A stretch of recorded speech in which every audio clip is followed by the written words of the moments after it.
Are you struggling to get your portfolio together? Does it seem super daunting or like a lot of work just to get started? I know exactly how you feel. It feels like your career depends on these one or two things in your portfolio or case study, and the thought of doing either wrong or doing it poorly creates even more anxiety. And I get it. In today's video, I'm going to give you some practical and easy tips on not only knocking it out, but making it stand out from everyone else. What up all, it's Rico. I've seen hundreds of portfolios and case studies in my time building the Zappos creative and content team and the Netflix creative studio. I know a few things about what executives look for, and it's not that complicated. There's a lot of advice out there, and so much of it is terrible. I've seen super complicated, wordy, long, and just plain bad portfolios, and many of them from a lot of these people trying to teach others how to do it. Take it from someone who's hired hundreds of creatives, that's not the way to go. If you want to create a portfolio or case study that's ready for big tech, entertainment, or agencies that also doesn't take a ton of time, you're in the right place. Let's go. Okay, first I want to go through a simple framework that can help you build a strong portfolio or case study. Comment down below if you already have a framework and which one it is that you use.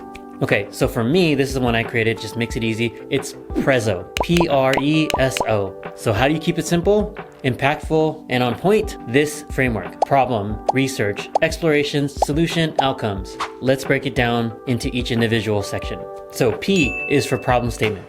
Start with what challenge we're solving. One slide here. Be clear and specific. Don't provide a long, convoluted problem statement. Keep it short and sweet. One statement, 10 to 15 words max. And here's an example. We needed to lower the barrier of entry to acquire new buyers. Writing a whole paragraph to give context may help, but it may also eat up more of your time. State a simple problem. Okay, R is for research. Show what insights or data informed your approach. This should be 1 to 2 slides max. Include only the key research points that shaped your direction. Again, don't overly complicate. Show the data, maybe some focus group quotes, and move on. Okay, E is for explorations. Here's where you show the directions you explored. Don't overdo it again. Show enough to demonstrate your process, but stay visually clean and concise. You may have had 10 explorations with multiple steps, screens, or variations. Stick to the highest level of these explorations and let people ask questions if they have them. Do not try to predict what's important for your audience. Let them ask. Okay, S is for solution. Present the solution you chose. This should be straightforward, showing why it was the best choice. Give your 2 to 3 sentence explanation of why it was the best option,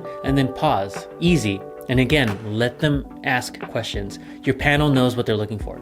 All right, finally, O is for outcomes. Share the impact of your solution, ideally with metrics or tangible results. This is where you prove the value of your work. If you don't have exact metrics, which you should always be measuring everything, so you should have them, but if you don't have it, you can use directional data. This is data like percentages, like this increased this number by 20% or something to that effect. Do not fabricate data, but do your best to recall and provide whatever solid or directional data that you can. So some tips for using the Preso framework. When you're presenting using this framework, one of the best assumptions to make is to give yourself 1 minute per slide. So you'll typically end these reviews and these interviews, you'll have 20-30 minutes plus time for questions, and then usually ask you to walk through 2 case studies.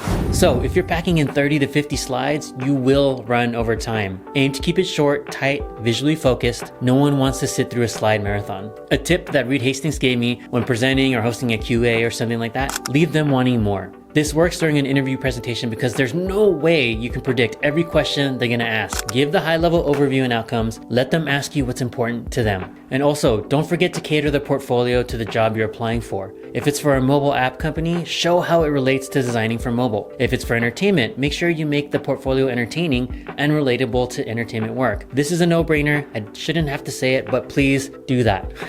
Okay, next, these are some of the biggest mistakes that I see. Often, what I see with case studies, they're too wordy, convoluted, and visually crowded. They lack that punch and impact that makes you stand out. Remember, your portfolio is a snapshot of your best work, not a novel. It needs to be concise, visually engaging, and easy to follow. You're creating a design portfolio that is meant to be visually appealing.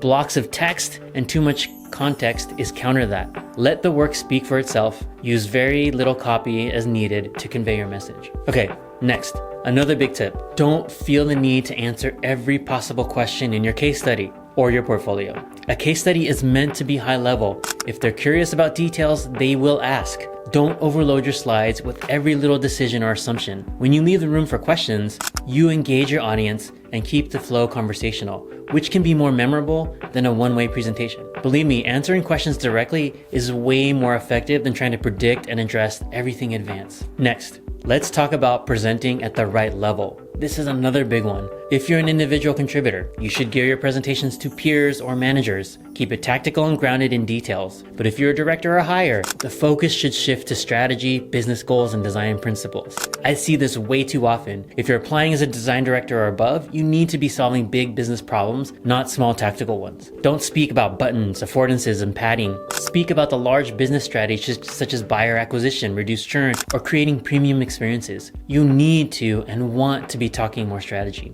So on that flip side, going back to if you're an IC, you want to talk about the tactical design decisions you made during that best possible experience. You want to show that you consider specific design principles and best practices when crafting any designs. Lastly, case studies and portfolios are about making a memorable impression. When they're concise, visually strong, and tailored to your audience, you're giving people a reason to remember you. Avoid the common pitfalls, focus on prezzo, and don't try to pack in every detail. Let them ask questions. In the end, your work should speak for itself without all the extra fluff. You are an amazing designer. Let that come through. Now, if you found this helpful, like and subscribe for more insights on building a powerful creative career. If you're working on your portfolio, feel free to drop a question in the comments. A portfolio is all about telling your story. Make it a great one. Thanks for watching. Take care, and I'll see you next time. And if you're looking for more one-on-one tips, definitely hit me up, comment down below. You know how to get a hold of me. I do this all the time. I've helped hundreds of people get placed, whether it's Google, Netflix, Apple, you name it, I've placed them. So if you need help with your career, I'm here for you. Thanks.